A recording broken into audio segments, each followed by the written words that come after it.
আসসালামু আলাইকুম। কেমন আছেন আপুরা ভাইয়েরা, আমার প্রিয় বন্ধুরা? আমি চলে এসেছি আমার গ্রামের বাড়িতে।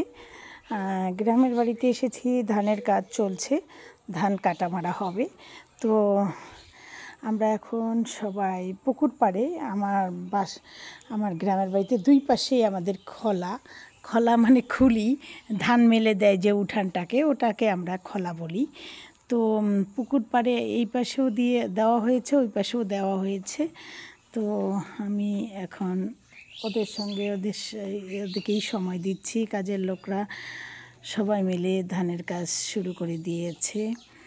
আর খুলিটা পরিষ্কার করে নিচ্ছি, নেপে নিচ্ছি, ধুয়ে পরিষ্কার করে, ধুয়ে বলতে কি, ওই যে মাটি আর গোবর দিয়ে খুলিটা ন্যাপানো হচ্ছে। ওখানে ধান দিব, না হলে ধুলা ওঠে।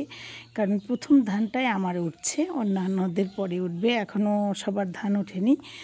আর ইরি ধান, এটা আমাদের খাওয়ার জন্য আমরা চাষ করি। তো ইরি ধানটা দেওয়ার আগে খলাটা পরিষ্কার করে নিতে হয়, গোবর দিয়ে, মাটি দিয়ে, পানি দিয়ে লেপে দিতে হয়। লেপে দেওয়ার পরে তারপরেই ধান দেই, না হলে ধুলো বালি উঠে।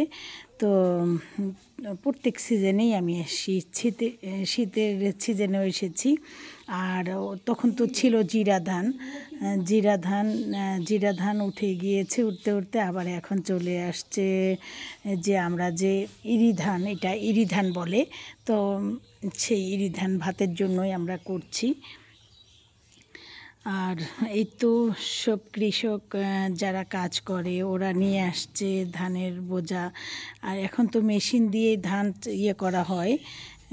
ক্ষেতের মধ্যে যখন কাজ হয়, ক্ষেতের মধ্যেও ধানের কাজ হয়। তো ক্ষেতের মধ্যে করছি না, কারণ ওখানে কে আবার যাবে। আর এখানে হলে সবাইকে খড়গুলো দিয়ে দেই।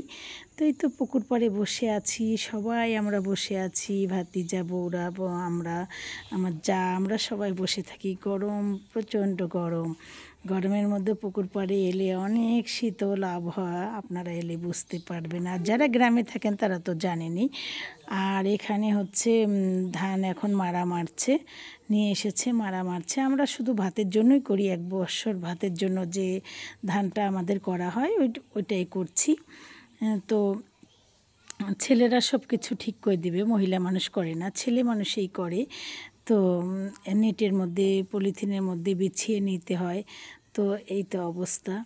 তো যারা গ্রামে থাকে তারা তো সুন্দর জানেন যে কিভাবে কি করে। ধানটা মেলে দিয়েছি, ধানটা আবার এখন ওলট পালট করে দিতে হচ্ছে ফাউড়ি দিয়ে করে দিচ্ছে এরা। ছেলে নিয়েছি। আর কাজের লোক এখন পাওয়া যায় না, সব জায়গাতেই সমস্যা হয়েছে, কাজের লোকগুলো বাইরে চলে যায়। তো এই তো অবস্থা। তো সাথেই থাকুন আর আমার ব্লগগুলো দেখতে থাকুন, কেমন লাগে। আর এখন আমার এক ভাতিজা, ওরা ভাতের চাল করবে, ধান ভিজিয়েছে, ধান উঠাচ্ছে পুকুর থেকে।